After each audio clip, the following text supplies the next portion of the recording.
I'm Elmer with CotDoc.com. This morning we're going to be working on the Stryker wheel, the wheel fork, and the wheel lock system. Larry will be assisting me in this work. He will be doing the removing of the wheels, showing you how to remove them and to reinstall them and what to look for. If your wheel has cracks in it like this, or if it's missing tread like that, it definitely needs to be replaced. Also, you will find this wheel is worn, it's marginal, except it has a nice flat spot. And that's when you go down the hallway of the hospital, you hear it bloop, bloop, bloop. That's the reason. It needs to be replaced. We'll be replacing these wheels with a new Stryker wheel, part number SK7044. And now we would take the wheel off, you will need a 5/8 and 11/16 wrench.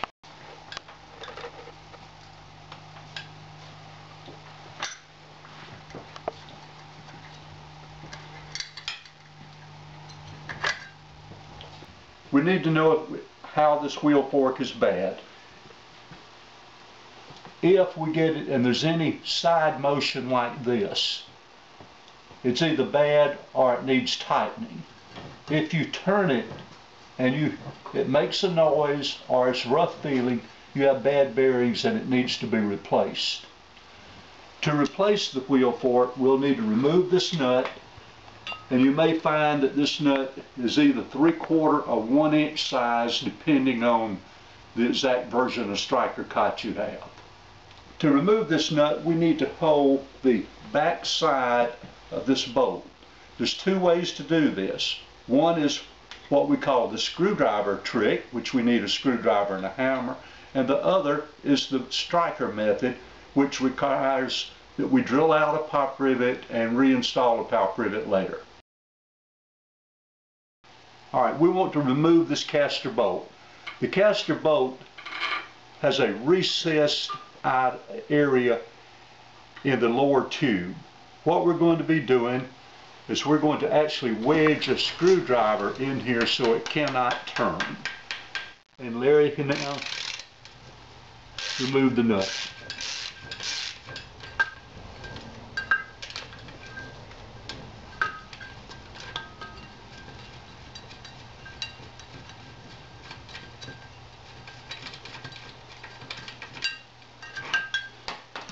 The Stryker method is to remove the bolt, then we're going to drill out this rivet, slide this cover off, and we can grip the top of the bolt with a pair of vice grips. We're using a variable speed drill and a 3/16 drill bit, and we're going to be drilling slowly and with all the pressure that we can put on this, with a lot of pressure.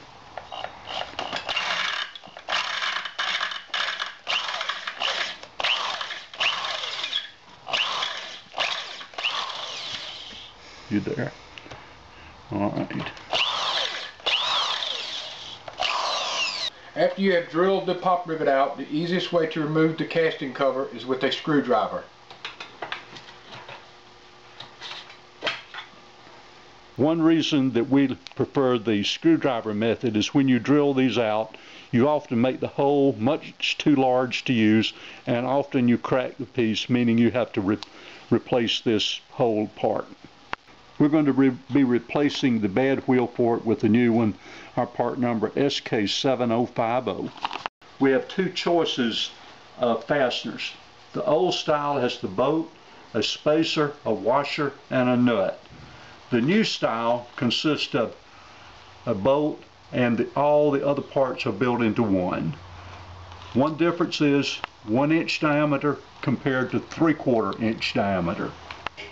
The spacer fits into the wheel fork. The washer will go on top. Then we will put it on the nut, on the bolt, and tighten the nut. Okay.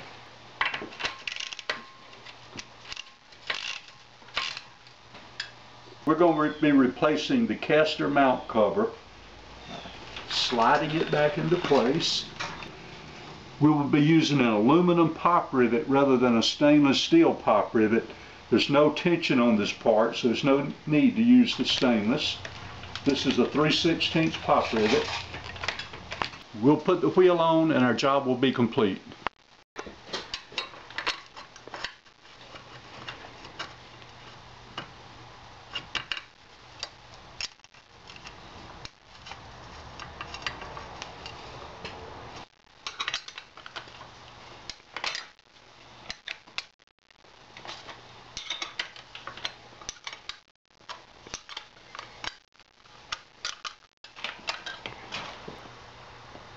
Stryker cots may or may not have a wheel lock. If you have a wheel lock that has a bolt, what word am I looking for? A screw head on each side, it is not adjustable. If it does not give pressure to the wheels to lock the wheel, then you have probably a bad wheel or a worn wheel lock. The new style wheel lock has a screw head on one side and a nut on the other, and